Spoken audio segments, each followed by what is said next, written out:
This episode is brought to you by the Slash and Cast Podcast Network. Learn more at slashandcast.net.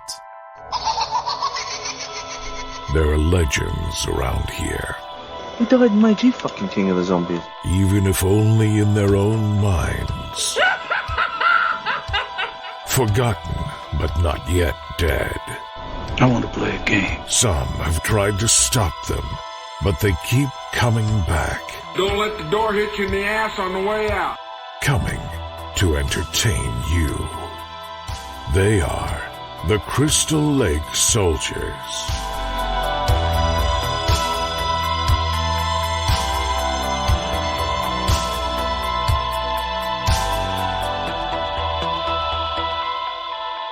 Welcome back to the Crystal Lake Soldiers podcast. My name's Isaiah, joined as always by Mark, Sean, and Ted. How are you guys doing this weekend? Feeling good, man. Man, that's it. Not bad. Not bad. Well, I'm glad I'm fucking feeling good. At least somebody is. No bah humbug. Oh, Jesus. That's good. Well, we are on our third week in December, our third episode on action franchises. So far we've covered RoboCop and Rambo last week. Rambo was probably one of my personal favorite episodes. So if you haven't checked that one out, please go back and check that out from last week. It was a lot of fun. It was a great discussion about Rambo, and yeah, it's definitely one of my favorite episodes. But we are talking Die Hard tonight, so we are covering all 5 Die Hard movies. We're going to be doing mini reviews and ranking that franchise. I'm looking forward to this. I've always been a big fan of Die Hard. Specifically the first one, and because of it being the week of Christmas, figured it'd be the perfect time to talk Die Hard, as Die Hard is the ultimate Christmas movie in my opinion. So I'm super pumped to talk about that and the other 4 sequels in the franchise. And so that's going to be a lot of fun. But before we get into all that, though, what have you guys been up to this week? Spending too much fucking money, and besides watching a lot of Die Hard, watching some Christmas stuff, man. Mainly some sitcom shit, and I still haven't watched any damn Christmas movies, man. That's my objective, even though we got Lethal Weapon coming up. Yeah. I got to fit some Scrooged and some Silent Night, Deadly Night. And... Yep. Friday after next. Yes, thank you. Gotta watch that, man.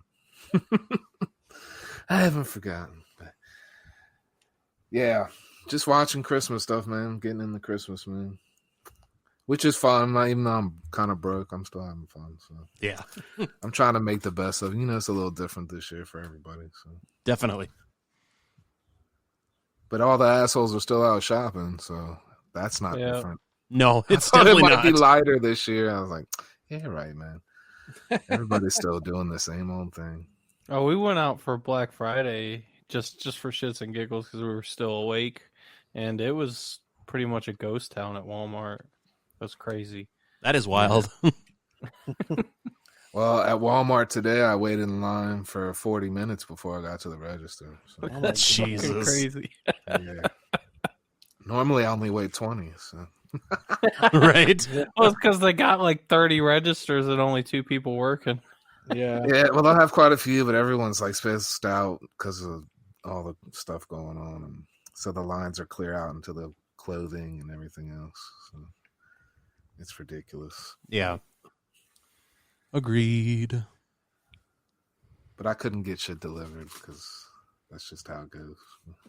Yeah, plus without all the delivery stuff, and especially in the last few weeks, it is completely fucked. I mean, I'm surprised I got my Lethal Weapon Blu-ray on time because it was going to be cutting it close, and I ordered it like 2 weeks ago. So, and that's through Amazon with Prime shipping. So, and just hearing the horror stories of things being so backed up, and with like the USPS and all these other up here, they're carriers, robbing drivers too, man. Well, in DC, so. Jesus, a UPS, a FedEx.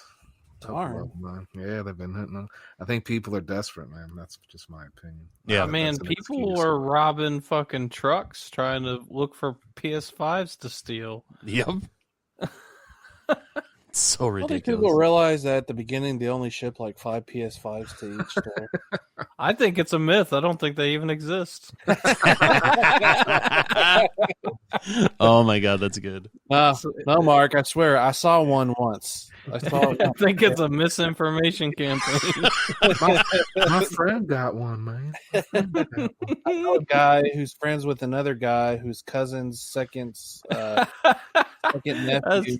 It's like the conversation we had a while ago when you're growing up as a kid. There's always that one kid that has the cool new thing, but it's at his dad's house and you can't see it. Yep. Yeah.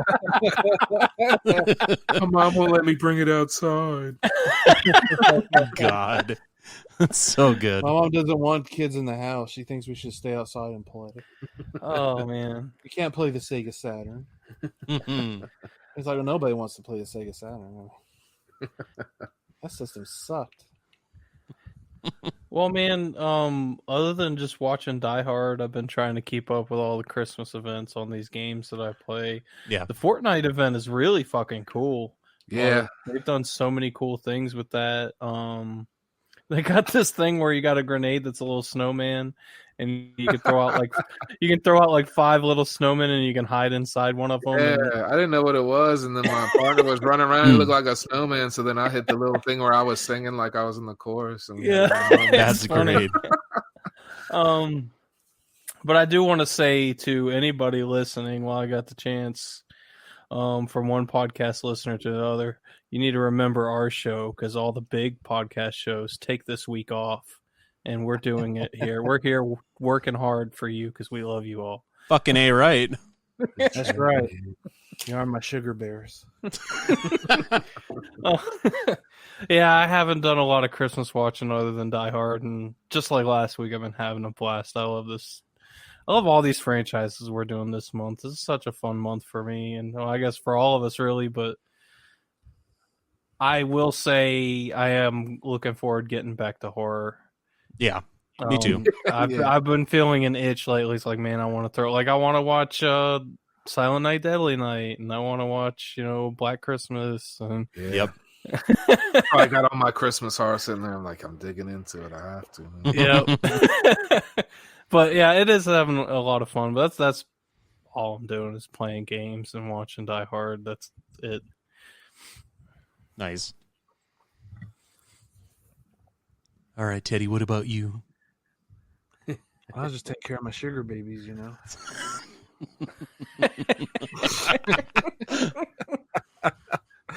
Other than watching Die Hard, I mean, I binged the crap out of Die Hard earlier in the week. Mm-hmm.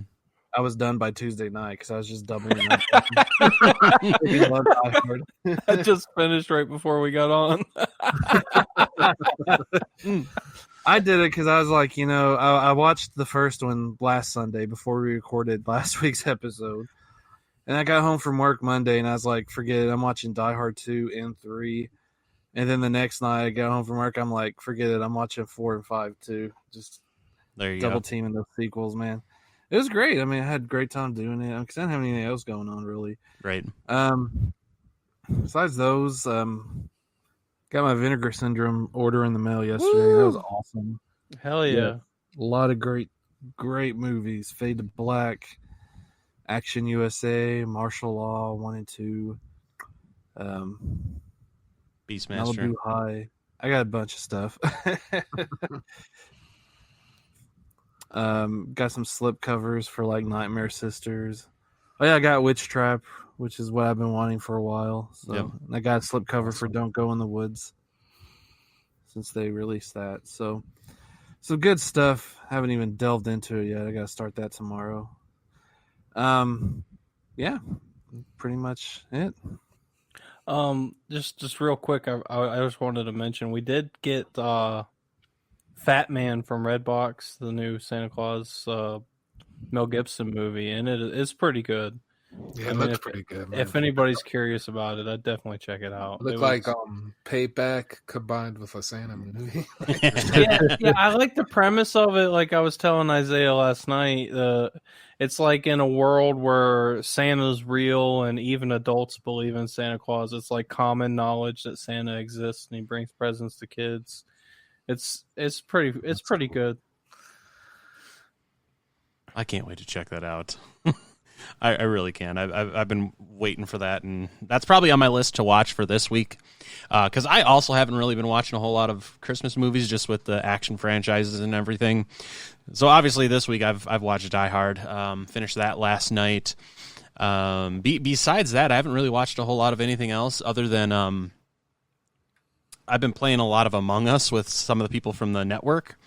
So we've been doing that almost every night. We've been kind of just hanging out and kind of just keeping each other company, because a lot of us just, obviously with everything going on, it's not like you can really go out and do anything. So we've been... How many times have you been the killer, Isaiah? Just answer that. Too many. Way too many. Way So too what many. you're saying is that it was easy for them to deduce that you were the killer. Pretty much, because I'm fucking terrible at lying. So, and you got to rely on lying in that game, and I'm just not good at it. Because they'll call me out and like, "Are you the killer?" And I'll be like, and then then it just gives it away because I can't come up with anything quick enough. So that's... We need to get Smokey on a game. One of those. Love you, Smoke. Are you hilarious. Jason's friend, Smokey? Inside joke. Inside joke, but it's still funny. So been doing that a lot, and then we've been kind of like, with some of us from the network, we've been doing like video chats and whatnot, and just kind of just hanging out, which has been a lot of fun through Discord and whatnot. So, but yeah, so this week I'm definitely going to be getting back into trying to catch like my normal Christmas horror, like Black Christmas, like you guys were talking about, Silent Night, Deadly Night. I also we're planning on watching Friday After Next at some point this week, which would be great. And then I got to fit in New Year's Evil sometime this week, because I'm actually going to be recording with Dead in Santa Carla this next weekend for one of their episodes for New Year's Evil. Nice. So that's going to be a lot of fun. So I'm looking forward to that. That'll be great. Andy and Brian are They're great guys. I love their show. They're great guys. If you haven't checked out Dead in Santa Carla, go check them out. They're a great show, a great couple of guys. Very entertaining. I mean, they're really down to earth, really, really cool. Definitely check out their show, and as well as all the other shows on the network. But yeah, so it's going to be kind of a busy week. I'm not going up to my family's now. Had some car trouble. I went in for an oil change, found out my shocks are shot and my fucking brakes are shot in the back. So I'm not driving 200 miles on that right now, because I wasn't about to drop $700 to get everything fixed yesterday when I have a warranty, but I have to go back like during the week. So I got to wait It's till like the forces at work know when the bank account gets full and they try to make you spend it, huh? Mm-hmm. Pretty much. Pretty much. And so I just got to wait till after the new year so I can bring my car back in, have them contact my warranty company and make sure it's paid for, so I don't have to pay for it, because I fucking paid for that warranty for a reason. So that's been kind of my week and what's coming up for me. I'm ready for the holidays to be over with, though. In all honesty, I'm looking forward to Lethal Weapon for next week for the show, and kind of like Mark, I'm about at the point where I'm ready to get back to horror, and talking horror movies and whatnot. So I'm looking forward to 2021, talking about what's coming up next year. I mean, there's a lot to look forward to for horror movies next year, and I'm excited. So, but that's really kind of about it. Now, before we get into talking about Die Hard, though, there was just a couple things I wanted to kind of bring up, kind of news-wise. So this week they released the Wrong Turn trailer.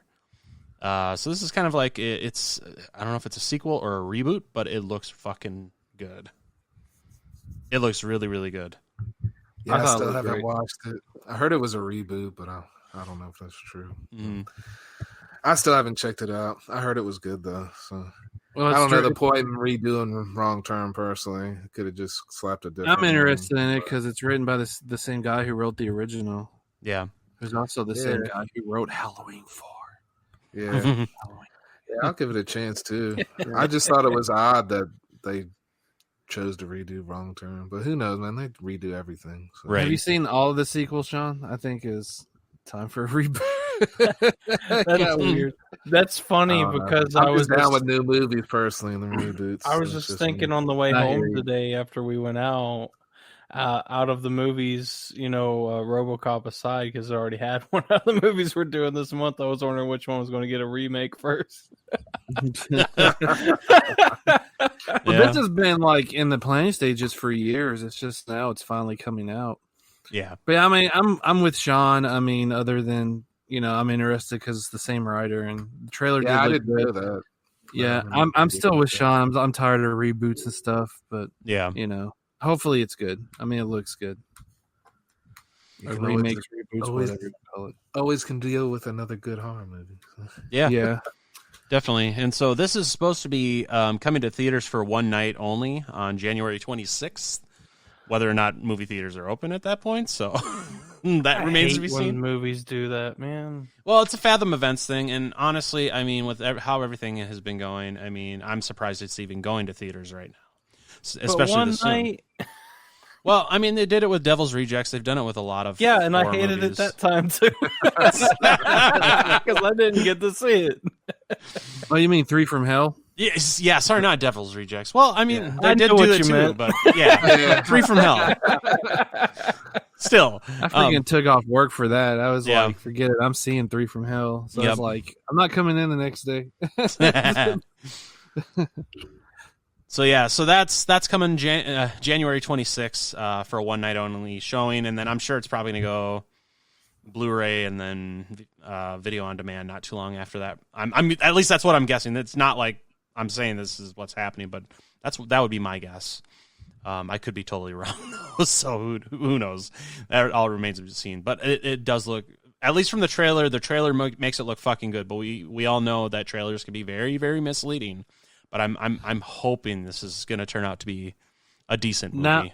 Now I'm gonna have to see it like Three from Hell because then I can drop fake spoilers to Mark and watch him get mad. Like he did. Oh, Ted, you already know I don't listen to anything you say. Oh, that was great. I was like, man, Captain Spaulding sacrificed himself so Otis and Baby could get out of prison. And you're like, F you, Ted.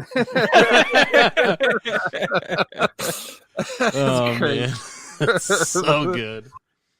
So the other piece of news I just kind of wanted to bring up is Netflix has renewed Lock and Key for seasons 2 and 3. So they renewed this show for 2 more seasons at least, which Netflix is mind-boggling sometimes because they'll cancel fucking great shows and then they'll renew other ones, for multiple seasons. It doesn't make a whole lot of sense. It doesn't make a whole lot of sense.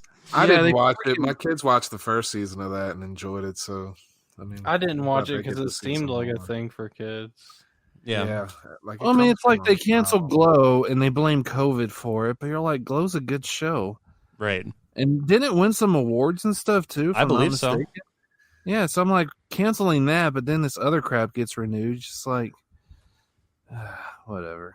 That's TV. That's all TV stations. Oh, that Yeah. reminds me. I was reading an article a couple days ago saying that the shooting on The Witcher season 2 is going to be delayed because Henry Cavill got injured, Yep. and which sucks. Yeah, I was looking forward to that one for.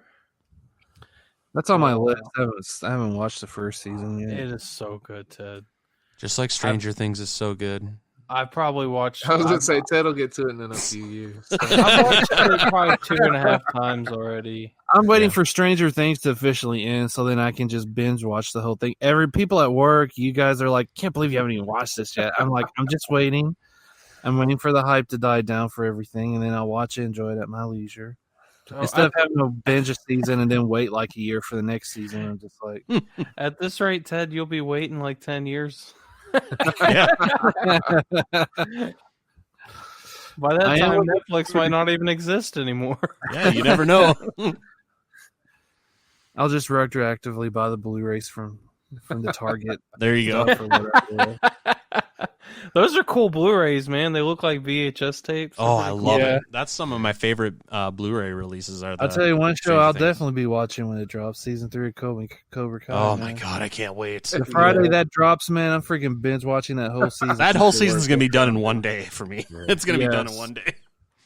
I don't think whole I'll do thing it Friday like night. that, but Yeah, I'll spread it out because I'll get mad if it's gone that fast, man. I can't.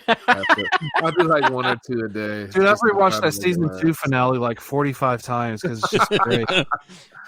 Every single romantic triangle should end in a karate gang fight, as far as I'm concerned. now. Exactly, That's- I that's agree. That's my new rule in life. You 3 kids, y'all love each other or whatever. Karate fight now. Let's get it Winner on. gets the girl. Oh, it's so good. It's so good. Yeah, so it's I mean, so the whole Lock and Key thing, I haven't watched it either, so it's just interesting that they renewed it for 2 seasons instead of just, the second season. So we'll see what happens, because I mean, they renewed Glow for a 4th season, and obviously that's not happening. So who really knows, what will end up I happening. say with it. keep Lock and Key, and Netflix should give us another season of Glow, and Yep. Hulu should give us another season. Well, season of 4 was Castle supposed to. Rock. Season that 4 would was be supposed nice. to be the final season for Glow anyway. That's Yeah. the thing. They were going to end it, and then they're just like, we're just going to cancel it. COVID. Yeah, that's the reason. COVID. I'm like, but you got all this other crap. That's not a reason. Y'all just wanted to cancel it to make way for other crap. Friggin' a-holes. I know how you think. You're Everybody- assuming that they do think, Ted. I am. I'm giving them too much credit. You're That's such for a sure. nice guy, Ted. That's what everybody keeps telling me. And I'm like, really? What about the backlash from Cyberpunk was so bad that Sony completely took it God. off of the PlayStation Store. It's wild. It's so wild. I mean, That's Like, if never- they want to waste their money. Why not just let them? But That has that's cool. never happened with a AAA game ever. no. That's messed up. yeah, that's just wild. Man. Well- I'm just like, man, I mean, is it just because the hardware can't take it? It has to be like a PS5 or whatever? Or? Apparently, it's just people is so unplayable. So many people are asking for a refund Mm-hmm. that Sony's just not going to sell it. Yep. Darn. That was a game I was looking forward to get later on, but I guess never mind. Right. On the PS5, it runs great on the PS5. I've heard. So. Yeah. I'm sure it'll come back after, but they'll my guess is Sony and Microsoft is behind them on everything as well. My guess is they're going to make them go through the certification process again. Mm-hmm. That would be my guess. That's what I But would guess. I mean, who knows how long it's going to be before we get a playable version? It could be months. It really But could. I've heard from people that are playing it that don't have problems are really liking it, saying it's a really good story. So Yeah. I mean, I'll probably wait a couple years or at least a year and pick it up probably when it's on sale or something. But Yeah, I know. it's not looking good for CD Is it like Projekt an Red. open world game No. too? I mean, like you can do whatever you want type thing. I heard it's not completely open world.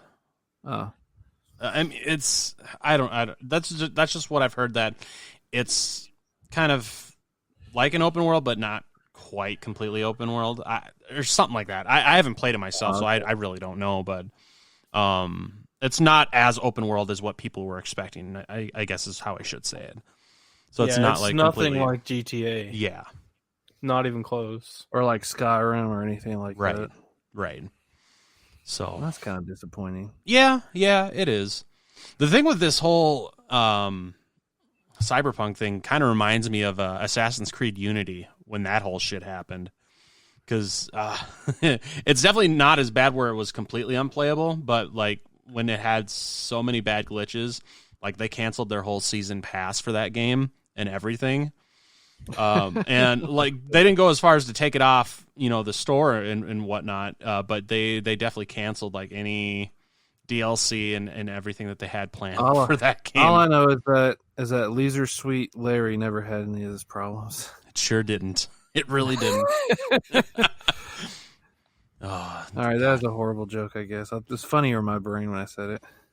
I got it. I understood, and I laughed. I'm there for you. There's one guy out there listening that's just pissing his pants laughing. Ted. Then Ted's done his job. Well, then it was worth it. There you go.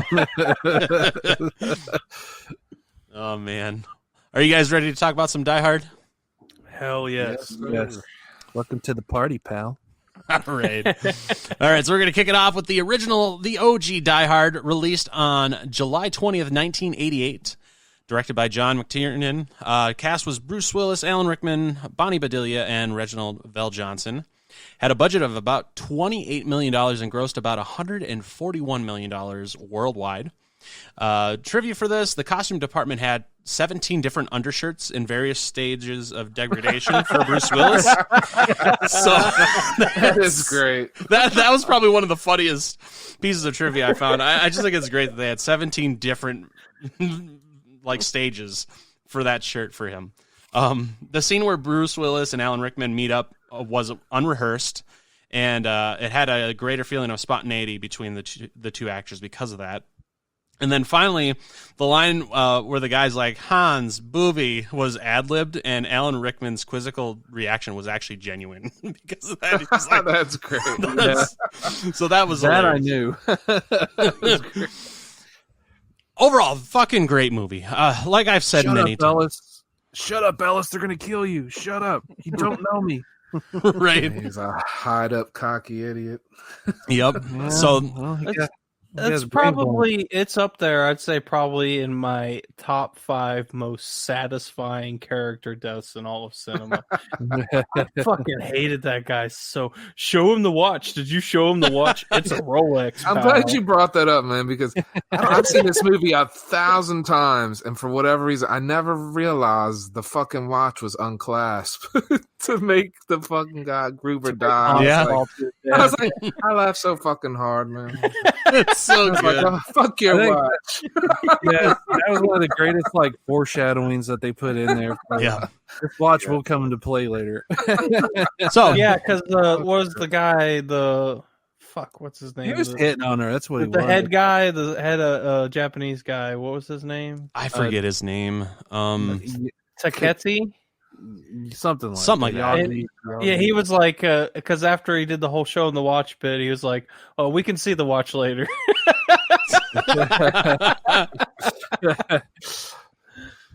But I yeah, felt sorry for his death. I was like, man, he was just, he's just a guy. He wasn't like a jerk or anything.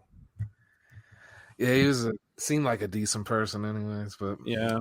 they weren't there to play around. No, they wanted Out that there, money. fuck you. $600 whatever million it was. yep.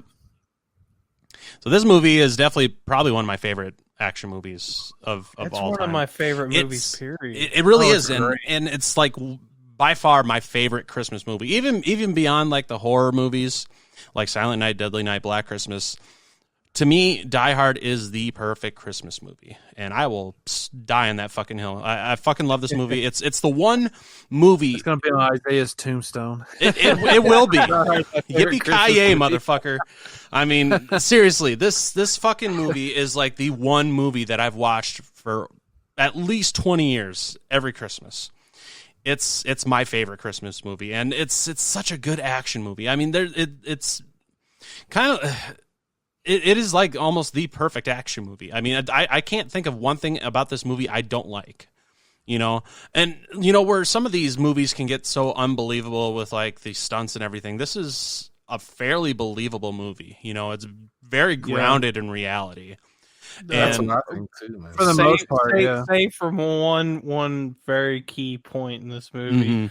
is, I don't care how big it is, that damn fucking heating duct is not going to support your weight. I don't Yeah. fucking care. I've been in 100 fucking movies, man. And when I started working in my younger Yeah, age, that's like I was like, none of this shit would hold a person. What the fuck, man? These are lying. But yeah, you're right. That's like a classic like trope of action movies. Yep. Or cop movies in general. Most But, people can't even fit in those vents. We're too But- fat. Yeah, but I other was- than yeah, that, a lot the of the movie's events I've pretty been big on. solid. Yeah. I love it. I love the now I have a machine gun. Ho ho ho. That guy's in the elevator. That was perfect. It's so good. Oh, I love that scene. How about his limo driver, man? Argyle. Argyle's great. How about you play some Christmas music? This is a Christmas song. From DMC. As he rides in the front seat with him. He's like, "Don't worry about my boss. He thinks I'm on my way to Vegas." Hey, he took down the computer, the tech guy too, at the end of the movie. Yeah. He drove his limo right into the freaking truck and then knocks the guy out. It's great. Yeah, I was like, man, if I was a 19, 20-year-old dude driving a freaking limo, I'd have been partying and calling my girls up too. Shit. Right? Okay, no, we haven't talked about Carl Winslow yet. I mean, come on. Reginald Vell Johnson's Al Pal. Yeah. One of Carl the best was a super sidekicks guy. ever. And he has a character arc too, which is fantastic. Yes. It's so good. It's like the whole dynamic between him and John in this movie is just so good. You know? Yeah. Yeah, Yeah, Paul and- Gleason as the jerk deputy chief who thinks he knows everything. Yeah. Deputy chief. I love how his police intuition, just talking to John before he even finds out who he was. He's like, "I think this guy's a cop." Mm-hmm. Yeah. You know, and Well, it's fake just, ID, he could do this, he could do that. yeah. Yeah. He says this, he says that. I think he's a cop. Oh, because he told you so. Yeah. Like, man, shut up, Paul Gleason. go back to the high school and teach those rowdy kids. That's what I was going to say. Go back to detention, motherfucker. It's so ridiculous. Hey, what about Robert Davey and the other guys, the two Johnson? Man, those go Big those Johnson guys- and Little Johnson. Yes. Yeah. I call Really, out. look out, there's like 20% casualties of the hostages. I can sleep with that. I'm like, you dickweeds.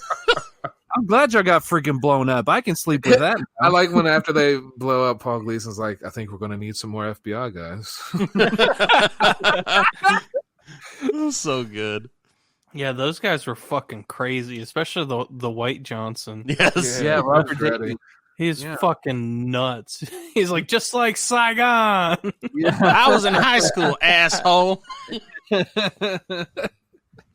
Oh man. I love the henchmen in this movie, especially the twin brothers. Yep. I always called them the brothers Fabio and Dahmer. Oh. Oh man. my god, that's perfect. Even though I'm pretty sure this movie came out way before Dahmer, but it still works. Yeah. Man, that's good. I think what holds this movie up the most, other than Bruce Willis's performance, was Alan Rickman and the way he Yes. worked with Bruce Willis.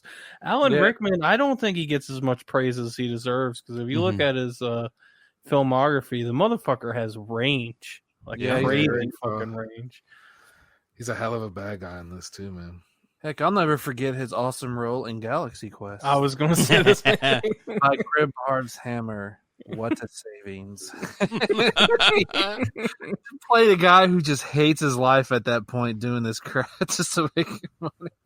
And I mean, even if you look at Harry Potter, his character, and he portrays it so well. Mm-hmm. Like, his character has the most significant arc in the entire franchise. Yep. Definitely agree. Yeah, I love when he just completely turned on his, because he was so intuitive to know that McClane still didn't know who he was, and he just completely switched over and like, oh, I'm Bill Clay. I'm just here running around trying to hide from the terrorists. Yeah. That was so good. With his fake Here's a- American accent. Here's a hint though. The McClane is so good at his job that he realized that Hans was one of the terrorists is because of how he took the cigarettes. The cigarettes, the way he smoked it was completely European style, not the way Americans. Uh-huh. So that tipped John off right there. If y'all look closely, and that's why the gun didn't have any clip in it when he tried to shoot John. Because it's great. It's just subtle things. It's subtle things like that that make this movie awesome. You're just like, man, John's really just a great cop, a great like for me, I'm not observant like that. I just be like, okay. I'm glad you're trying to get away from the terrorists. Now get out of my way. Right. How about Richard Thornburg, the newscaster? God, I hate that gosh, that guy. Oh man. He's such a good stand him character. either. I mean, he's such a dick and just so easy to hate. Yeah. So satisfying when interview Holly the kids. whack the shit out of him. Hell yeah. Yeah, he deserved that. Gosh, I mean, he endangered everybody, and I mean, involving the kids too.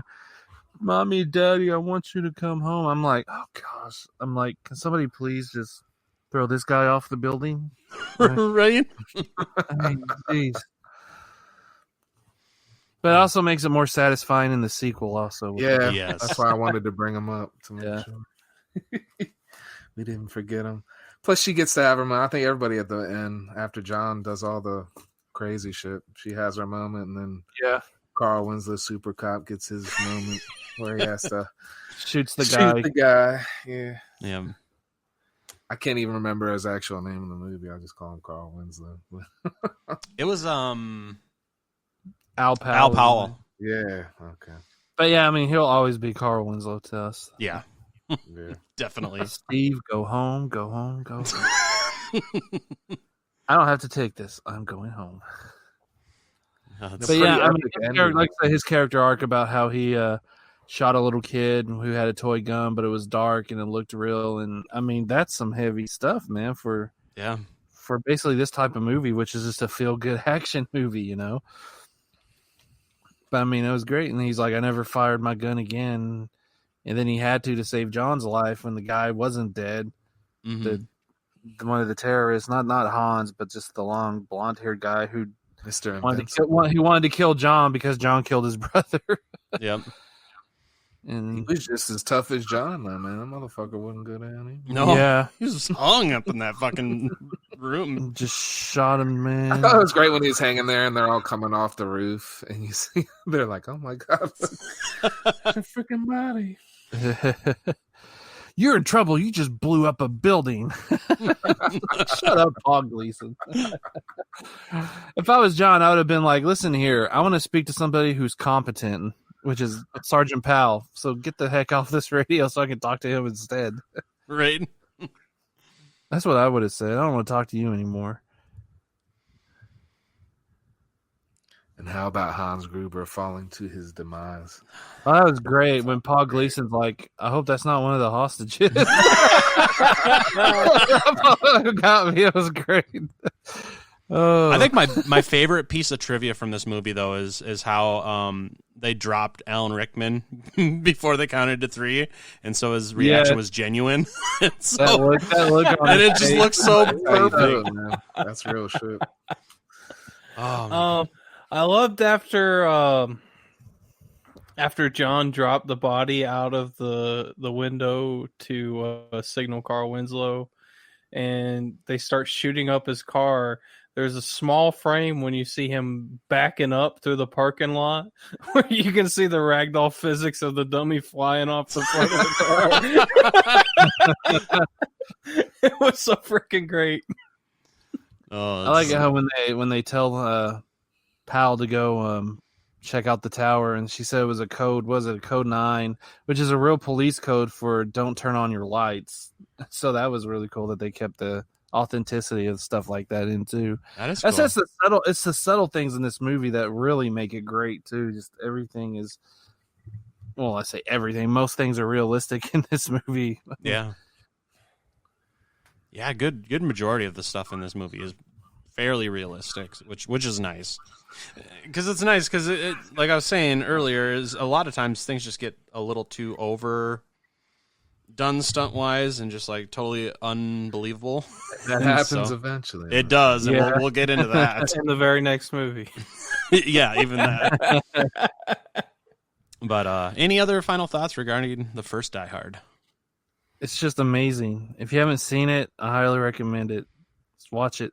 Yeah, Watch great it on movie. Christmas Eve. You will not. We're be not ranking them this way, but it's a 5 out of 5. So. Yeah. Shit, it's about 100 out of 5. Right? And honestly, it isn't Christmas until Hans Gruber falls from Nakatomi Tower. So it's Yeah, I I'll even say- saw an advent calendar like that, man, where he drops closer to the bottom. oh my god, I want it so bad. I can say with 100% confidence out of every movie that we're doing this month and have done this month, this is my number one. Awesome. Yeah, I'd probably agree. So you telling me I'm involved in this because some white a-hole cop threw some brother's white a-hole brother off a building?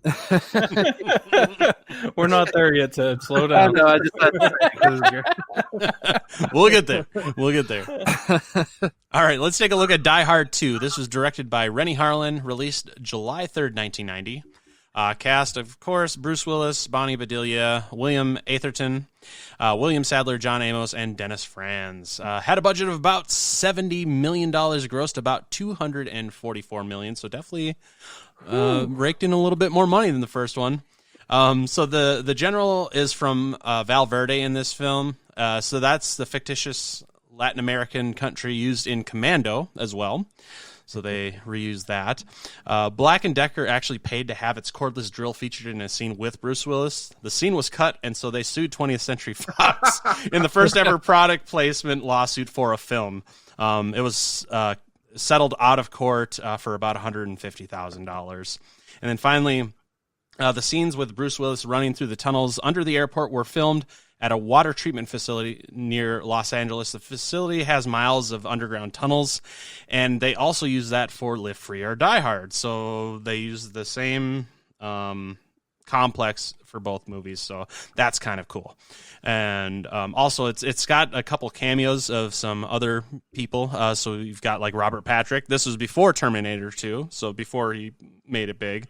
And then also John Leguizamo is in the movie as well, so that's kind of cool too. Because I didn't even realize that he was in the movie. blink and you miss. Right. Yeah. I have a piece of trivia, man. Yeah. Dulles Airport is not in Washington, D.C. Yep. It's about 40 miles away. So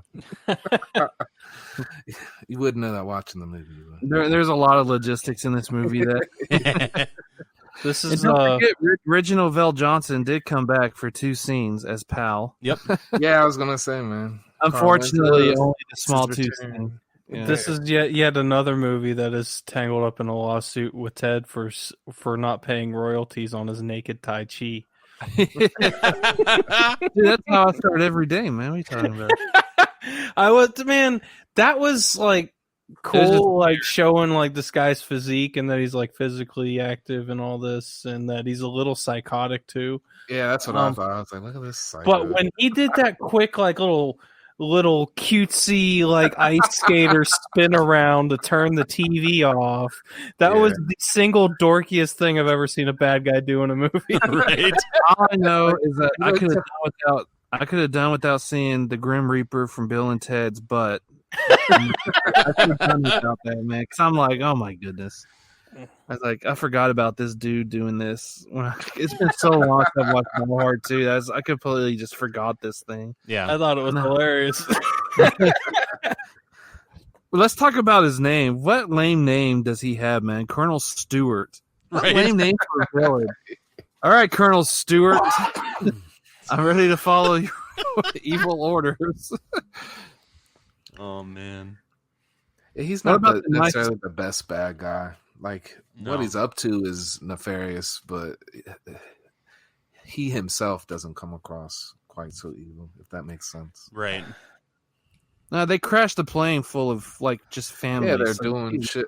That's what I'm saying. He's doing evil shit. It's just he himself. Like, where Gruber seemed like a sick, sadistic motherfucker, this guy just seemed like a pissed off military guy to me. Like he just. I thought he seemed like a super nefarious evil bad guy until like the reveal of him working with this other military group, and then it seemed like they were just like a buddy group trying to like help. Yeah, like a rogue military. Yeah. And man, as much as I love John Amos, he was fucking horrible in this movie. Yeah, I thought so. I agree. He is super unbelievable as a badass military guy. I just don't believe it. Not for one second. I agree with that. I like the little short black guy from the control tower, though. He's one of my Yes. favorite characters in this movie. Yeah, he He's was the cool. janitor. Like He got his street cred too, man. The janitor was great. Some of his lines at the end of the movie were a little flat. The guy from the control tower, I mean, man, he freaking took a bullet and everything. Yep. He deserves respect. That's all I gotta say on that, man. That's what I say. He He was doing his best to, you sidekick. know. Yeah, he was like basically him and the janitor basically were pal in this movie. I would still prefer to have Pal. Yeah. Because I love him from the first movie, but I mean, it is what it is. He's still a great character. I enjoyed having him there. I mean, trying to get to that satellite dish and they got blown up, and then then you have the twist with John Amos actually working with Stewart when I like because when he slit the guy's throat, and when he's like, I wish I was in Grenada with y'all, and he's like, I wish you were too, because I wouldn't have to do this thing. Kills the guy. You're just like, holy crap. Yeah. I knew something was up though because of the tape on the guns. It was like, what? That shit isn't normal. Like, Right. Yeah, it turned out to be blank. Yeah. Oh, dude, what about? I mean, Dennis the way- Farras or whatever his name was from NYPD Blue, being the jerk airport chief. He was He does perfect for that role. It's like, you know what? I'm gonna shoot this at you. Shot him. It's like, these are blanks, you idiot. This is what they've been fighting. They're working together. It's just like, oh crap. the way I saw it at first was it looked like he had it. They were taped so they could stagger for a quick reload, which is pretty normal. But yeah, so you could just do one quick motion to change magazines. Yeah, it was different colors though. That's what threw me. But off. it was the two colors. Is like, man, that's a little weird. That's sketchy. And I'd like to bring up Mr. Thornburg again on the plane with Holly. Yes. He had a restraining order on her. Yeah. For punching him at the Where end. everybody hates this guy. Yeah. She gets congratulated with some champagne. Heck yeah. Which is hilarious. And then he endangers everybody again for Of calling course. into the station, and I love it that she freaking just uses that old lady's taser and tasers him. yeah. Knocks him out. Knocks Well, his he ass deserved out. it. He freaking deserved that. Yeah. I love when the shitty chief of the airport police when he was riding with McClane, he's like, McClane, have you met my brother? This is Vito. And it was the guy that was giving him shit at the beginning of the movie. Yeah. That's so good. Richard. His two favorite DC brothers. That's the guy who played the voice of Bullock on Batman the Animated Series. Yep. The cop who was giving him crap. That's about cool. the I've ticket. seen him in a few He was parts he was of the New York, detective so- in Man. Yeah, he was the detective in Man's Best Friend. Also, Yeah. Yeah. I like the line too by Bruce Willis. Is this can't happen to the same guy, or what is it? This can't happen. These things can't happen to the same guy twice in 2 years, or some shit like that. Or 2 times. Yeah. In a row. yeah, he's like, who would have thought that I can't read same my own thing writing. would happen twice to the same guy? Yeah. Yeah, and that reminds me of one of the points I wanted to bring up is this movie, it brought the cheesy one-liners. And like I was telling Isaiah last night when we talked, that I thought they took it and cranked it to 11 and ripped the knob off with the cheesy one-liners. And what really took me out of it is some of them were badly dubbed over the movie. Like, really. Yes. I noticed that when I was rewatching this time. Oh, man. I love it how he just randomly says his Yippee-ki-yay line after he lights the fuel that's been dumped from the plane and to blow the plane up that carries all the bad guys. And then it jumps cool through the ending. air. Yeah, bizarre. How about John Amos's death, man? When he gets pulled into the freaking turbine, that was awesome. That was That was sweet. great, man. I love that. I could have. I mean, I understand they were going for more of like a family-friendly action movie, but I could have done with more gore there. That's just me. Yeah. But I mean, for that kind of gore, I'll just go watch Victor Crowley. Yeah, that was a cool kill, man. And I like the plane exploding. I thought that was pretty epic, and it also led to the planes being able to land. Yep. I wanted to have your babies. Victor Crowley. I like too when Bruce Willis is walking through the wreckage and he's going, Holly, Honey. Like it reminded me of Rocky. Adrian and Rocky. So true. I wish Colonel Stewart got a better death than just being blown up in the plane with everybody else. Yeah. I think he deserved a death like John Amos's death, man. Like just a standalone death. Yeah, that would have been cool. Yeah, because then he just, like McClane drops off the plane. You know, he undoes the fuel cap for the plane, and then he takes the jacket off the landing or the wing gear so the plane could take off. And then he just gets blown up with everybody else. I'm like, come on, this guy was like staged everything, and then he's not going to get his own unique death like John Amos did. I mean, come on. I think compared to the next couple movies, this ending still stands up better. Yeah, the endings get pretty lame after this, so that's just a personal opinion. Agreed. No, I see what you're saying. I just wish Stewart himself got a better death. Yeah, no, I agree with that. That would have been cool with everybody else. Like the plane explosion's cool. I just wish. Like, maybe he should have been thrown into the turbine or something. I don't know. That would have made more sense than John Amos's character. Yeah, John Amos should have been the one that just got blown up there.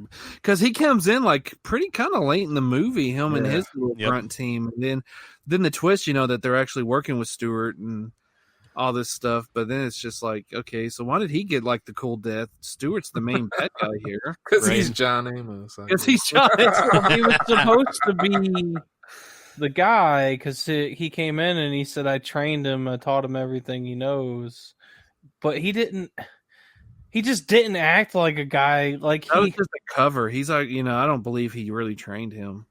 Yeah, he wasn't no fucking Colonel Troutman. All right, so why are they? No.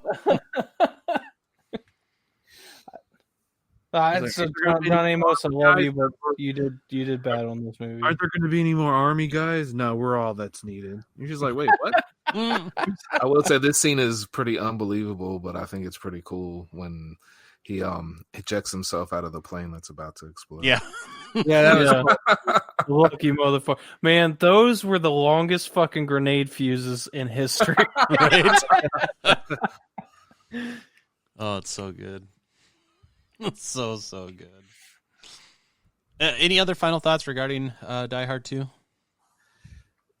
It's a decent sequel. It is. If you've seen Die Hard, you've seen Die Hard 2. But I mean, it's still a fun. Can you imagine if someone actually did that to an airport? Like, that's some beyond 9/11 shit, man. Right. That's for sure. All right. So moving on from Die Hard 2, we move into part 3, which is Die Hard with a Vengeance. This was released May 19th, 1995. Returning to direct is John McTiernan. We've got Bruce Willis, Samuel L. Jackson, Jeremy Irons, and Larry Brigman. This had a budget of $90 million and grossed $366 million, so up yet again. So the People trivia are obsessed with Die Hard. Oh, yeah, definitely. So the trivia for this, Bruce Willis suggested Samuel L. Jackson for the movie. Jackson was thrilled. He said that he had watched Die Hard maybe 30 times. So he loved the movie. He was happy to be a part of the franchise. Samuel L. Jackson said that Zeus is the closest character to my actual personality that I've ever played. And then finally, John McTiernan actually declined to direct Batman Forever in order to make this film. So... Which was a smart move. Yeah.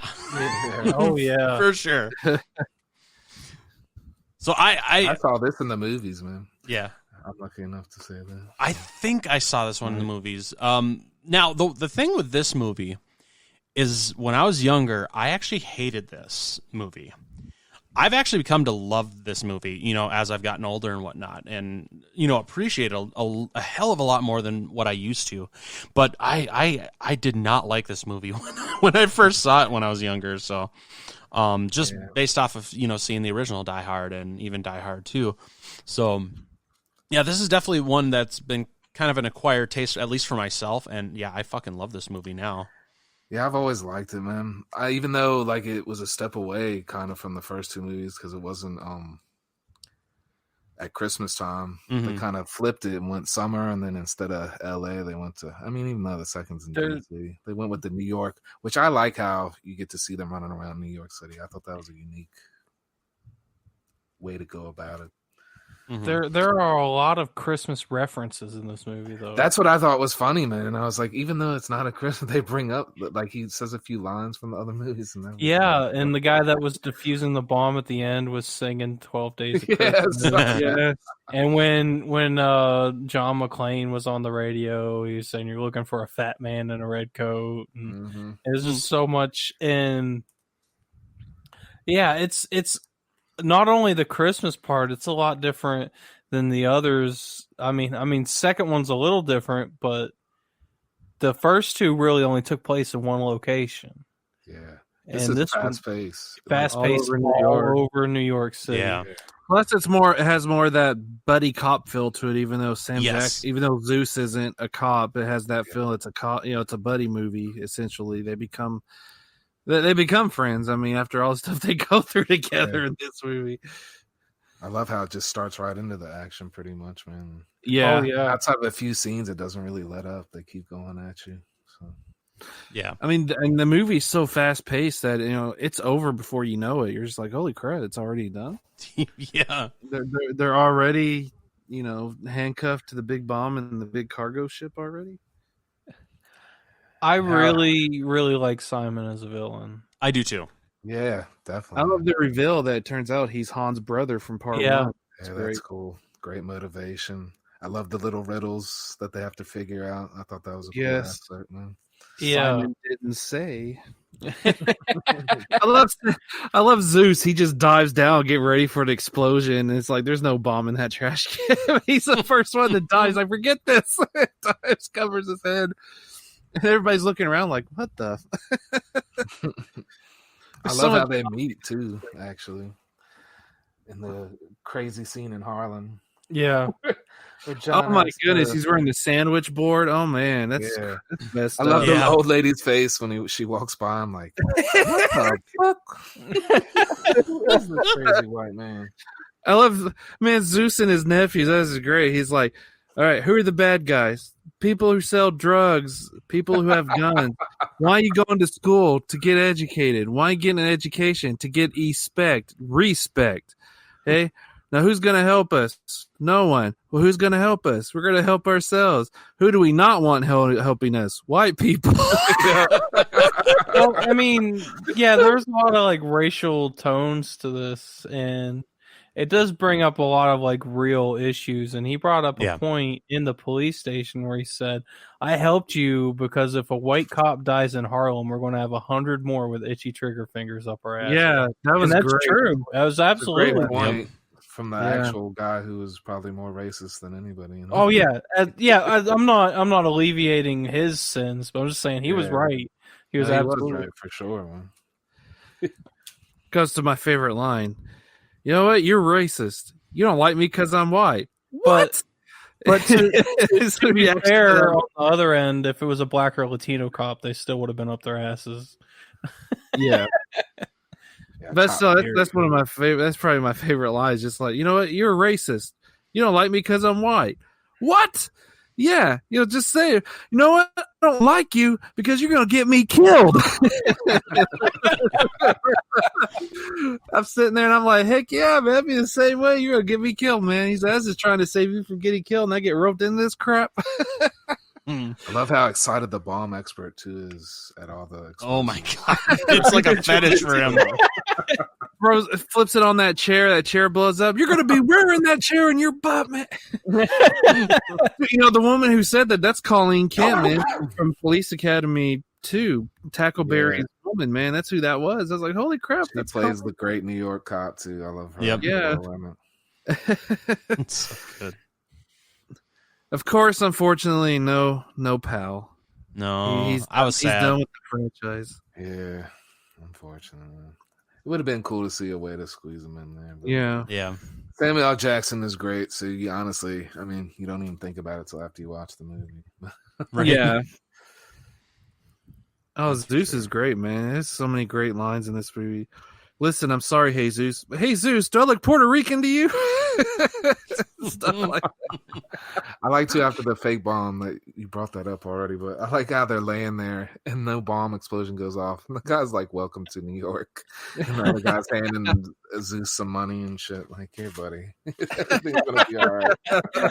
I love when McClane was riding through the tunnels with the dump truck driver, and he was giving him a history lesson on everything. That dump truck driver was great, man. Yeah. 21st president, that's Chester A. Arthur. Yeah, he's like, this guy knows everything. He reminds me of the Garbage Man from the Dilbert series, the cartoon. Yeah. He knows everything. He's just like, yeah. He says, "Here's a time machine." You're like, "Wait, what?" He's like, "Oh, this Garbage Man. We have access to time machines." Or something. It was so funny, but it reminds me of that. It's just the least likely people you would think would know anything, know everything. They're smarter than you. I like So that. what's 21 and 42? What's 21, man? It's just half. The nervous ass Metro cop that I thought was going to shoot Zeus before anything happened in the subway. Oh man, Oh, my no, it's gosh. so freaking tense. Like, When you're watching, he's like, "I have." have to answer this phone, officer, sir." He's like, "Get your hands up!" Like his hands are shaking. You're just like, "Oh gosh." And he saved that cop's life too, man. He saved his life anyway. I mean, Zeus is a good man, no matter what. He's a good man at heart. Yeah, Yeah. definitely. I mean, that's the whole point too. I know. How about the fact that there was? I mean, it ends up being a fake, but the thought that there could have been a bomb at any random school. Dude, you know how many fucking my elementary God. schools there are in the city, man? Oh, He said God. it's syrup. Yeah. You knew right away what it was too. Man's had his share of pancakes.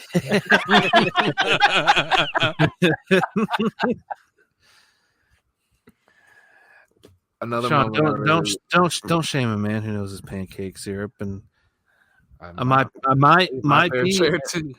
I might not be talking about myself either. My mom hates it when I make pancakes because they're for dinner. Anyway, I like how Man, I when found Zeus- myself at IHOP at like midnight ordering freaking pan. I'm just like, man, give me a stack. I'm hungry. I've done that before. I'm not ashamed of it. I love IHOP Shouldn't pancakes. be. I haven't been to an IHOP in good. years. I like when Zeus and John have the argument over the bomb at the park and not leaving it because of a kid, and then the Yeah. Germans end up having the same argument. Yeah. 10 minutes later. Kids, man. What if a kid? They're monsters, but they still care about the kids. Right. They just wanted money, man. Yeah.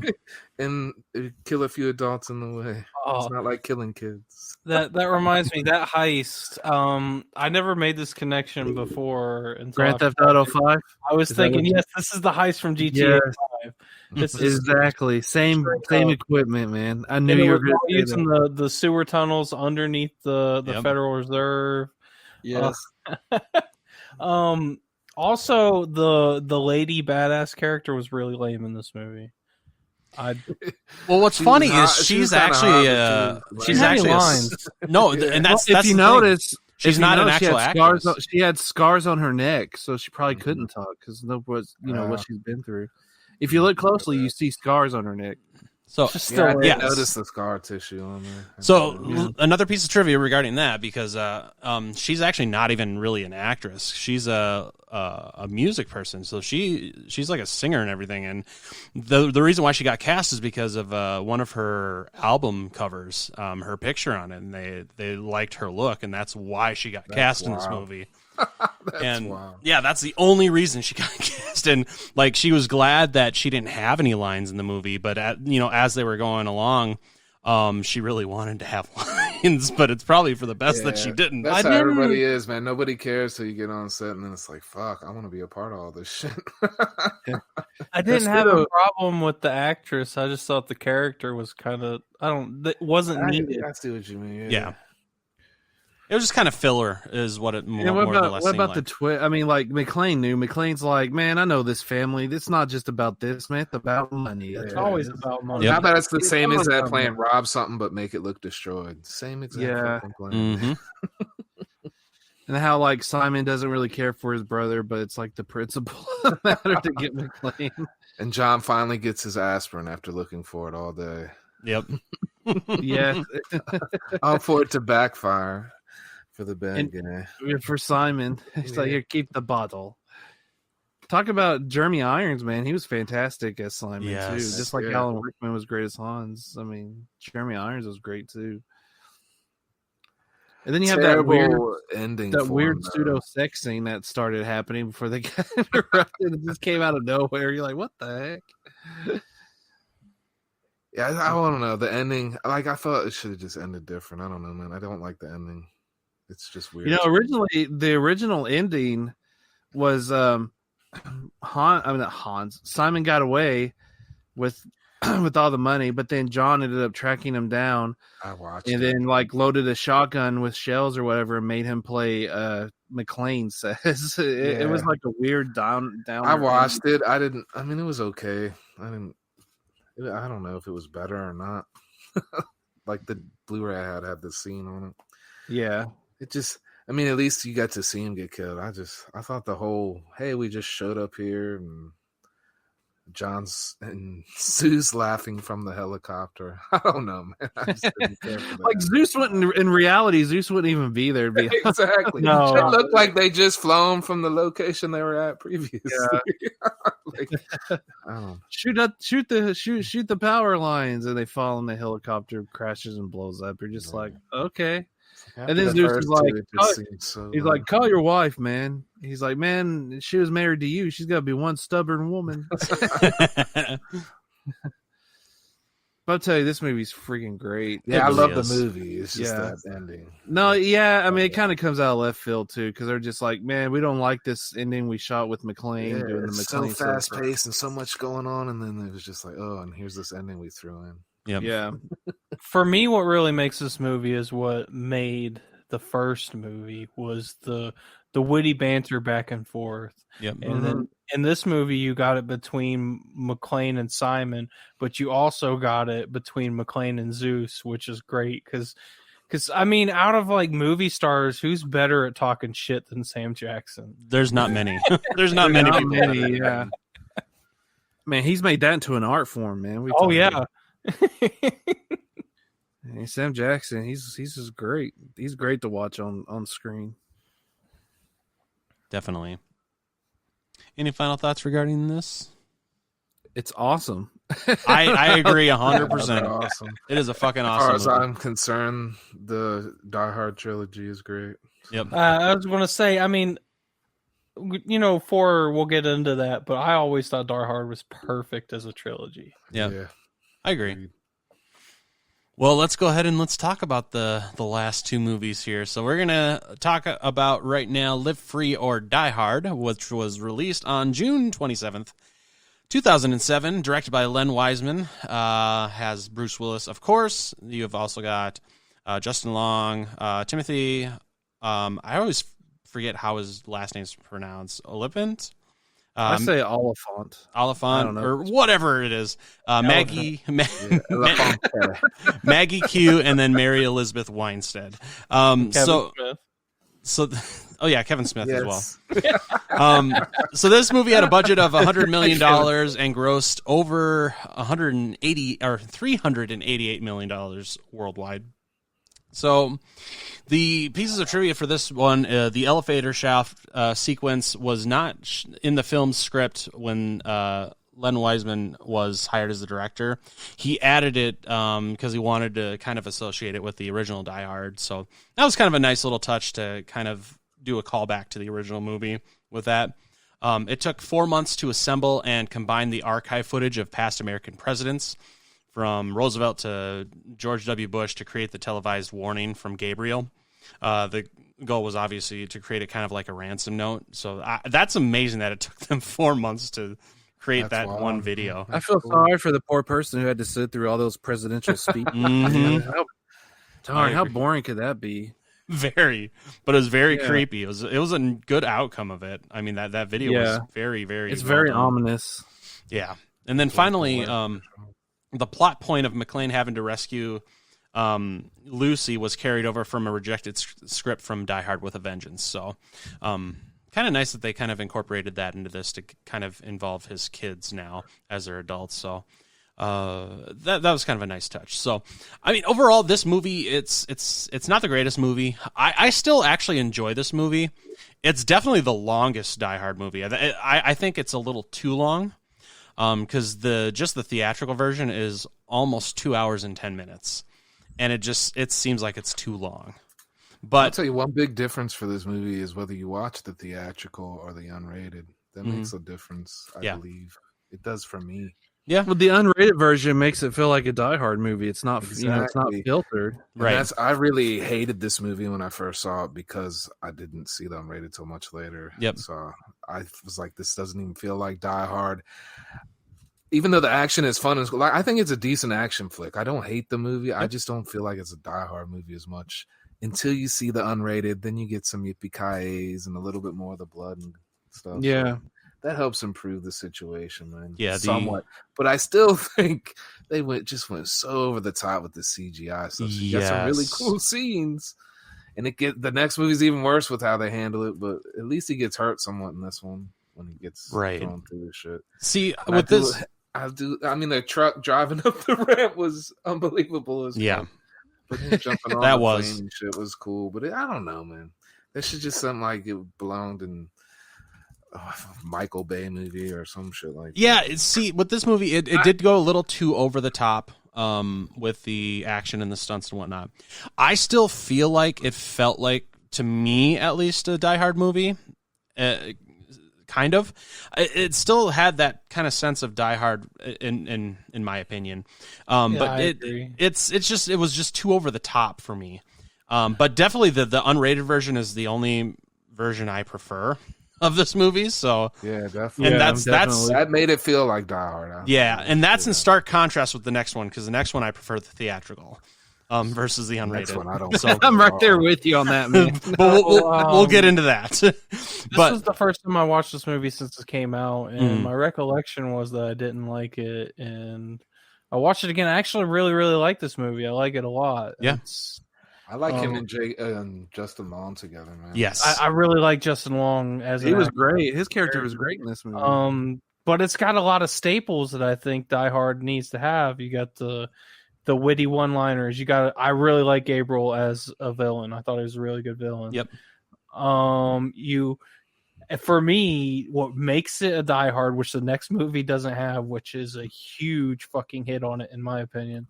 At some point, you gotta have John McClane dangling 5 inches away from death. He's dangling from something. You don't know if he's going to make it. This time it was an SUV hanging out of an elevator shaft, and it was really fucking cool. Yeah, dude, I love his exchange with Gabriel after that scene. He's like, "Oh, it looks like you're gonna have to go to deadasianhookers.com and get stuff." He's like, the last time I checked, your girlfriend's not going to be saying anything to anybody for a while. I mean, the last time I checked, she was at the end, down the end of an elevator shaft with the SUV halfway up her butt. and then Gabriel came right back with footage of him talking to his daughter in the elevator, and he was like, "Come on, John, say something funny, make a joke."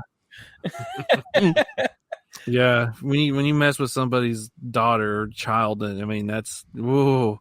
Yeah, that's when I was like, this guy's freaking dead. Yeah, it's over for him. It's just John's gonna get him somehow. I remember seeing this in the theaters. I'm just like, John's gonna get this guy somehow. This one I did see in theaters. I think it's probably the only one I saw in theaters. Yeah, and I just fucking love when Kevin Smith said, "You brought a cop to my command center."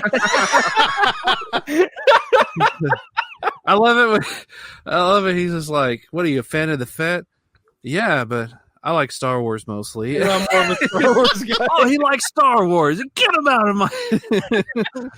Can I just say it's really Kevin weird? Smith was great in this movie, man. Can I just say it's really weird seeing Kevin Smith that heavy now?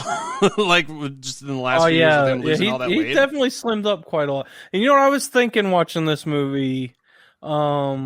I know not in this group because we like his movies, but I've heard through like movie fans and other people. Kevin Smith gets a lot of shit, but you know what? That motherfucker's living the dream. Yeah, He He is. was just a regular fucking nerd, geeky motherfucker like the rest of us, and he went out and made his movie dream, and he's a big guy now. Yeah. You know? Doing his thing, man. Yeah, Haters are gonna hate, Kevin man. Smith. There's a I lot of respect haters. yeah, Kevin exactly. Smith. Haters gonna hate. Yeah. I respect Kevin Smith. I don't like all of his movies, but I respect No, him. of course he's not. he's such a cool guy, man. He's a fan like we are, man. That's just Yep. what it is. He is. I love a lot of his movies, not all, but And you know what? Jay and Silent Bob reboot, I freaking loved it. So you know Yep. what? Those haters can suck my butthole. That's all I gotta say. and there we got it for the episode. Stamp that shit. And that is my Merry Christmas present to all our listeners from me saying that.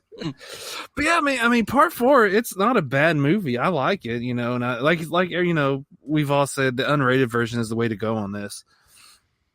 I do. I Like mean, when the main thing I really didn't like in this movie was when the jet plane was flying and trying to kill John. I'm like, okay, that's too much for me. I'm yeah, like, that made it I'm feel like, like nobody- Mission 'cause- Impossible or something like that. that, and I'm 18 just, wheeler I- driving up a broken thing like that. Either. yeah, and I just kept thinking, I was like, no pilot, because you're not supposed to fly below like the city skyline, right? Like the buildings and stuff. Mhm. Isn't that like a And he's not going to Regulation. fire missiles at an occupied fucking freeway with civilians everywhere. Right. Yeah, exactly. American civilians, the people you're supposed to be protecting anyway. You're like, okay, I'm just gonna blow this. Yeah, I'm this just- jerk off on the radio told me to do it, so I'm just going to do it. Yeah, I'm just like this Jeez. thing, right? The whole sequence. I'm just like, come on. Even in the theater when I was sitting watching this 13 years ago, I was just like, really? That car that flips, that one always bothered me. The car that flips in the air when they're in like the tunnel and shit. and Yeah. the car Yeah. Flips in the air and then the 2 other fucking cars right over top of them and shit. I love when Lucy decked that henchman and shot him in the foot. Yes. I love Lucy in this movie, man. She Oh, is definitely John's cool. daughter, man. She's got the attitude and everything. She's a I little freaking- firecracker for sure. I loved it. Yeah, I love her character. It was great. Mary Elizabeth Weinstein did a great job, man. That character is awesome. I love she's telling Justin Long, grow a pair of balls because we're gonna need it. I love it. I love at the end too, and everything's said and done, and her and Justin are kind of looking at each other. John's like, "No." He's like, "So is she seeing anybody?" I want to mention this. I like you, ending. kid. I don't want to have to beat you up now. That reminded me of the line he said to Kevin Smith or Warlock or whatever, Freddie. He's like, "This is my house. You're going to get out." He said, "You're going to help me. Or I'm going to beat you to death in your house." I love it when he like uses his hand to cover the camera, thinking that's like he's like, Stop John, the audio." covering the camera does not disable the microphone. It was great. That's what's kind of cool, man. They make him look old in the respect of the technology, but he's still, good enough to kick some. Well, ass. it goes back to part 2. Remember in part 2 when he talks about how he doesn't like that stuff being like technologically advanced or whatever. Yeah. So it still carries that over. So I like that aspect of the character. So he's an old school guy, man. He just does old school. I want to mention this ending because I think this ending was, even though I think what John did was pretty badass, shooting himself to shoot the dude. I still think it was kind of a lame. Like the main guy needed a. I more think epic Gabriel for just threatening his Yeah, daughter. Gabriel. I think he deserved the same death as what's his face from Rambo: Last Blood. He needed his heart. death. Yeah, ripped he out. needed something Mhm. like just to get shot. I don't know. It just seemed that let me down. So Yeah. I wanted him to get something. I did rough. really like Justin Long stepping up to the plate and saving Lucy. That was pretty good. But Yeah, that was good. and I like the after like the cool down where they're in the ambulances and talking. I like that part. But other than that, I agree. He should have gone out with like some kind of explosion or something. Yeah, something, dude. Like the dude, I think it's the elevator show or whatever, that jumps down and tries to look all cool and shit and shoot John. Then he falls down and gets all shredded to pieces. Like, Yep. Oh, that that was a pretty fucking. badass, yeah. The Colonel Stewart thing all over again. When Yeah, pretty Colonel much. Stewart deserved a better death than what he got. But yeah, I mean, this Fuck, movie he got blown up at least, man. This guy got shot. shot through John McClane's shoulder. He's like, I can't believe you shot yourself to kill him, Dad. And I'd like to say there are too many. Let's just leave this part between us, Too many shots of keyboards in this movie for me. I just Sean, we got to show people that they're computer nerds, and the only way to do that is to show a bunch of keyboards. These simple keystrokes can take over the world. Anyway, I really like this movie. Me Still, too. though. It's still entertaining. Yeah, man, I really hated it at one time, but I've changed my opinion somehow. It's the unrated version, man. That's what it is. It is. That's where it's Go at. with the unrated. I hate the over the top action that makes me feel it's less Die Hard, but it's still John McClane, so that helps. Yeah. Agreed. Bruce Willis is in fine form in this movie, which I can't really say the same for what we're about to talk about. Yeah, let's keep just talking about this movie. I don't want to talk about the next. let's rip the Band-Aid off. Let's go ahead and just rip the Band-Aid off. Let's go ahead and talk about A Good Day to Die Hard. So this was released on February 14th, 2013. This is directed by John Moore. Of course, Bruce Willis is back for his fifth, and who knows if it's going to be the final one. They've been talking about another one. So. I hope it's the last one, honestly. just leave it In where it is. 7 years. Yeah. So then you have Jai Courtney, Sebastian Koch, and then Mary Elizabeth Winstead back. If you watch the theatrical version, if you watch the extended version, she's not even existent in the movie. So this had a budget of $92 million and grossed $304 million roughly worldwide. Trivia: this is the shortest and worst critically received movie in the whole series. This is the first Die Hard film to be released in IMAX. And this is the first Die Hard movie where John McClane does not kill the main antagonist, unless you're talking about John McClane Jr. So that's kind of the trivia for this movie. This movie... Which was a new addition. He was always Jack before. Right. I want to say that one good thing of this movie is the title was exactly right. Yeah. The franchise is now dead. So. Good day to Die Hard. Yeah, so as we were alluding to, where the Part 4 Live Free or Die Hard, the unrated version is the superior version, it's the exact opposite with this one. It's you're better off just watching the theatrical version of this movie. Better off not. Yeah, I watched the extended version because I'd never seen it before, and I'm like, where's Lucy? I mean, she's barely in the movie at all, period. But in the extended version, they cut her out completely.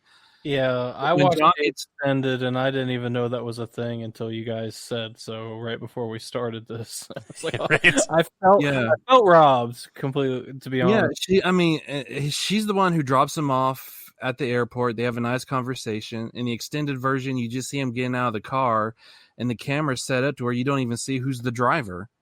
Why the fuck do you have an extended version that has less footage? That's my question. I know. I don't. The story's understand. terrible, anyways, in this movie. Yeah. All over the fucking. So it's not just the story; it's everything. It's The everything. cinematography in this movie is so goddamn bad. Dude, the fucking. That's what I was. You have shots where there's 8 lanes of highways, and then he's standing next to trees and guardrails that appear and reappear. Like the shit goes on constantly through the whole fucking movie. The camera pans and zooms and fades and focuses and unfocuses on everything, and I'm talking about just a normal, calm conversation. The camera's jumping everywhere. What the fuck are they doing? It's just bad all around. They're trying to be stylized.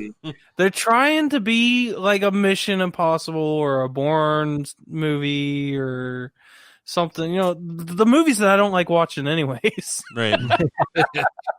Dude, how about Mercedes, man? They make a hell of an SUV. That shit's built like a fucking tank. Right.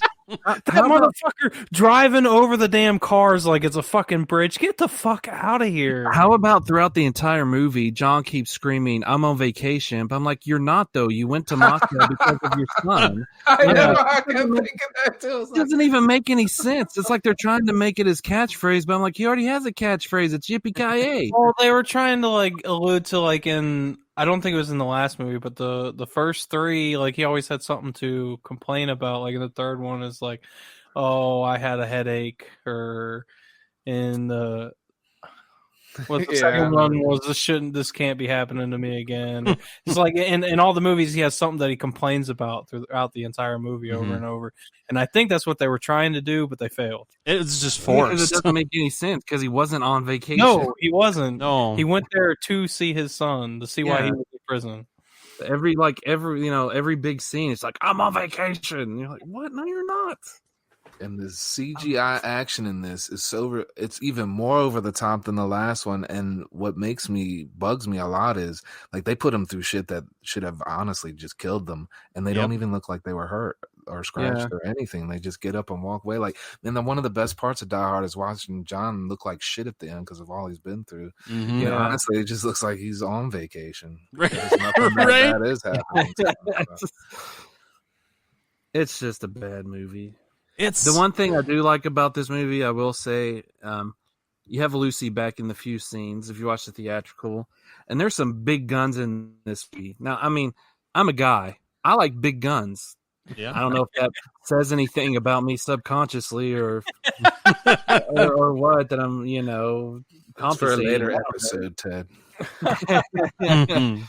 I don't know if I need to talk to Dr. Phil about this or whatever the crap, but Stand by for our bonus segment, Pillow Talk with Ted. I'll make you feel good, baby. But, but I mean, there's some big guns in this movie, and I love those big guns. That's just me, But everything else in this movie is so freaking lame. I mean, I like it how it's the same theme of him trying to reconnect with his kid, like in his daughter in part 4 and the son in part 5.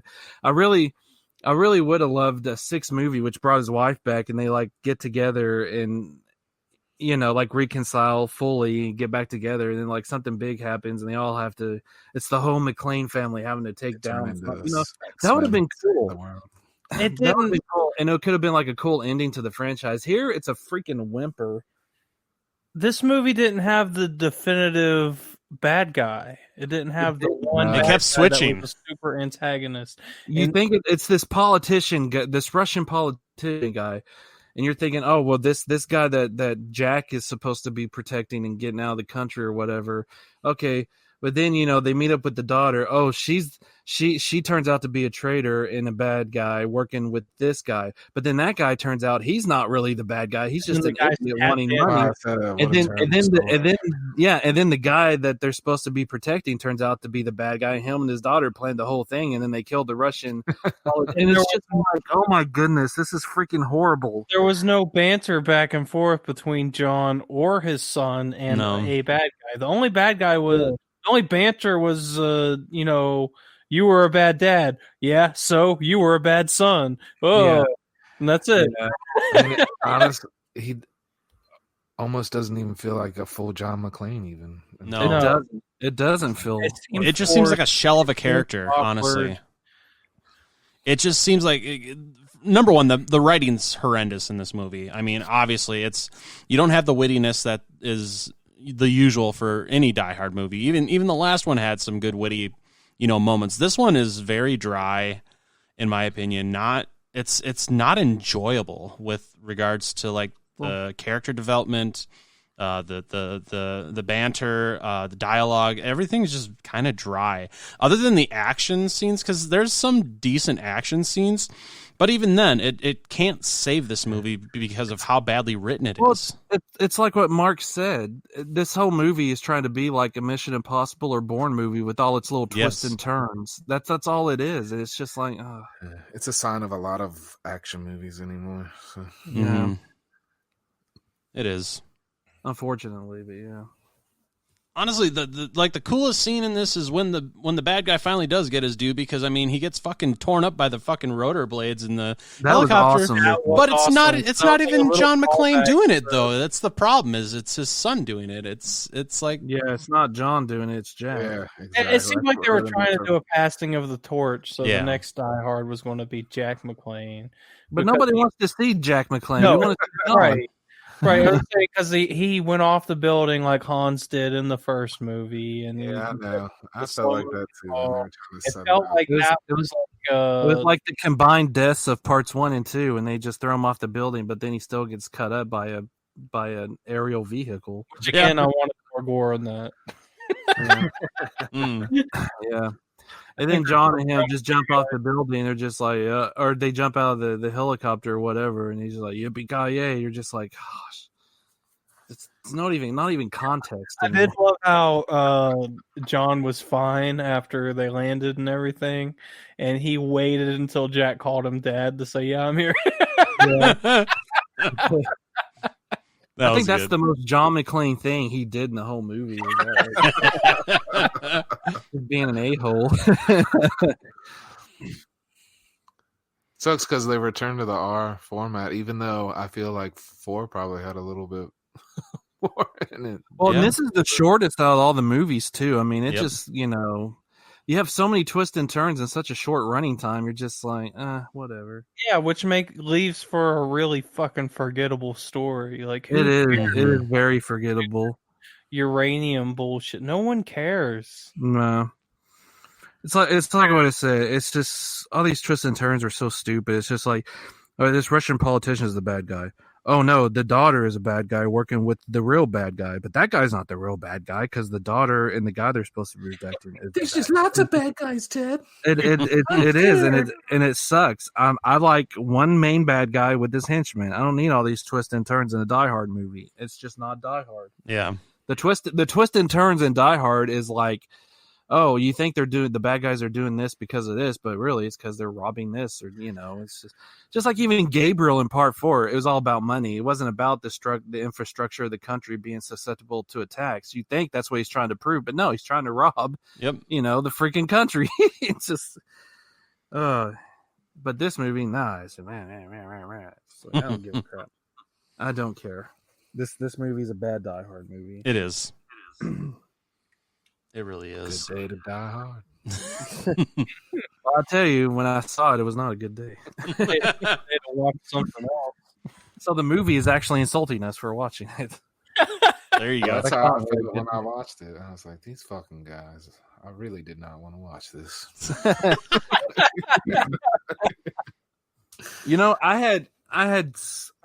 This is my fault. I tricked myself. I had high hopes because rewatching the franchise and like really enjoying 4. Then I was like, all right, I'm ready to watch 5. Maybe it'd be great. And I'm just like, That's why I don't like this movie. 4 movies of high octane fun action, just down the crapper. I'm just like, oh, jeez. Yeah, Like, what a way to end a franchise. that's for sure. And I heard that Disney Plus wants to just do a John McClane TV show, which obviously won't star Bruce Willis. So I'm like, this is it? I was like, maybe we just have to ignore 5 and just 4 is the ending or something. Yeah. I'm okay with that. I really am. Any other thoughts about this trash fire? Too, like my nephew will be like, "Hey, let's watch Die Hard." I'm like, "Okay," and then I have to rewatch this movie. I'm just like, oh. Be like, you gotta watch this one by yourself, buddy. "Here's the DVD. Here's the Blu-ray set. You can borrow it. Just watch it."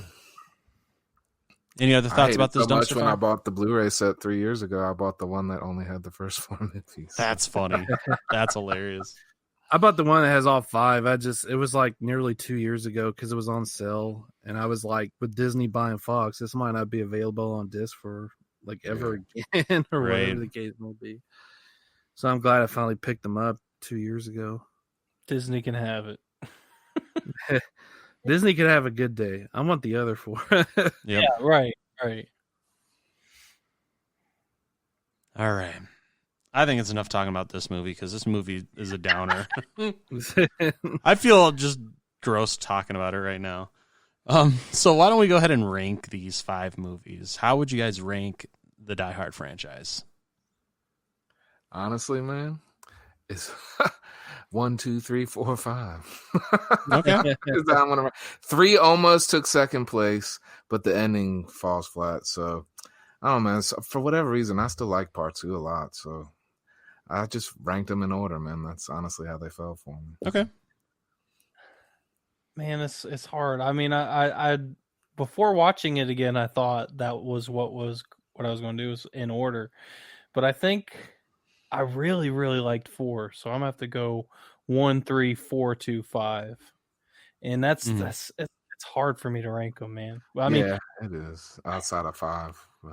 out 5 is just cemented. If they make a 6, 5's they got to try really hard to be worse than 5. Yeah, they do. This, I thought it was going to be more simpler, but really, I mean, 1's the best in my opinion. Yep. Obviously, I mean, it's grounded in it's the one grounded in most realistically. Not that I need my movies to be realistic, but it's just it feels more real, and the banter between McClane, Hans, his relationship that grows with Pal, they become sidekicks, buddies. I love that stuff. I love Argyle. He even factors into it. He thinks it's just going to be a funny side character, but he actually does something too. So I mean, everything comes together. It is a perfect action movie. Die Hard 3 is my second favorite. It's just funny, entertaining. I love him and Zeus's banter back and forth too. And then Simon, he's a great villain. And plus, it's weird that a director, for me, usually when it comes to a franchise, if a director returns to a franchise, it usually happens to where, in my opinion, they've directed one of the best, but then they end up directing like one of the worst, which that's not the case here. I think he directed the 2 best of the franchise, John McTiernan. I mean, like, because, you got Steve Miner. Friday the 13th Part 2 is like one of my favorite Friday the 13th movies, but Part 3 is one of my least favorites. Like Puppet Master, I love Puppet Master 3. It's my favorite, but then you got like Retro, which is one of my least favorites. I mean, so, it's just kind of weird that like the director who directed more than one in a franchise, they're both like my top favorites. So that's the case with Die Hard. I'm kind of torn with 2 and 4. I really like 4, but I like 2 also. It's hard to place those. I do love the comeuppance of freaking the reporter and stuff like that, but I do love the action and stuff in 4, and I love Lucy. So I'm gonna put 4 after 3, just because Mary Elizabeth Winstead is gonna be one of my future ex-wives now. So, Yeah, she's a little hottie. Oh, she is hot. I love her character too. It's not just that. Yeah. Her character's great. Oh, that helps. That helps too. I agree. And John's great too. So then I'll put 2 after 4, and then of course 5's dead last. Yeah. All right. Well, for me, actually, I agree with Mark and Ted because honestly, before really shitty about not putting 2 in front of 4, but you guys are making me feel better about it. So mine is definitely very, very similar to, with what Mark and Ted have. But it used to be actually, I used to agree with Sean, where it used to be 1 through 5, like in order. But just revisiting with a vengeance and whatnot, because obviously Die Hard, the original, is the best. It's my favorite Christmas movie. It's probably my top 2 or 3 action movies of all time. So that's definitely number 1. Number 2 is going to be not Live Free or Die Hard, but Die Hard with a Vengeance. And that's the one I used to not like. And that one quickly became my second favorite in the franchise. And mostly because Sam Jackson and Bruce Willis, their chemistry working together was incredible. And I fucking loved it. And then, I mean, for as much as Live Free or Die Hard didn't get right, where it was a little too over the top and whatnot, I still highly enjoyed it. And it's really close with Live Free or Die Hard and Die Hard 2. And so it's like neck and neck, but there's just something with Live Free or Die Hard. I just really enjoyed it. Where 2, I can kind of take it or leave it. I still like the movie. But it's not like one I'd revisit a whole lot, where I would probably revisit Live Free or Die Hard probably more just because of the action, honestly, even with it being that much over the top. And then, so it would be 1, 3, 4, 2, and then obviously 5 is a dumpster fire, and I fucking hate that movie after rewatching it, so I don't need to say anymore. That movie's just depressing. I went back and forth on 2 and 3, but I just stuck with my original feelings. So yeah. But 3 is a great movie. It really is. Kind of tie for me. So I love it. I love this franchise other than 5. But as always, we would love to know what you guys think. How would you guys rank this franchise? I mean, you can always let us know. You can reach out to us through our social media. We're on Instagram, Facebook, and Twitter, all at CLS Podcast. Next week, we will be finishing up our December action-packed month, and we'll be finishing up with the Lethal Weapon franchise. It's been a minute since I've watched those movies, so it's gonna be fun revisiting that because I do love the Lethal Weapon movies. It's been a long time for me, man. So get ready for that. That was gonna be a fun way to end this month. But we love you guys. Thank you for checking out this week's episode. Are there any final words of wisdom as we leave? Yeah, don't watch Die Hard 5. Yeah, itching for a Die Hard marathon. Just watch Die Hard 1 5 times in a row. There you go. I can't add anything to that. I agree. Yeah, me too. All right. Well, we will see you guys next week. This episode of the Crystal Lake Soldiers podcast is brought to you by the Slash and Cast Podcast Network. Check us out at www.clspodcast.com or join in the conversation on social media. You can find us on Twitter, Facebook, and Instagram, all at CLS Podcast. Until next time, stay safe, campers.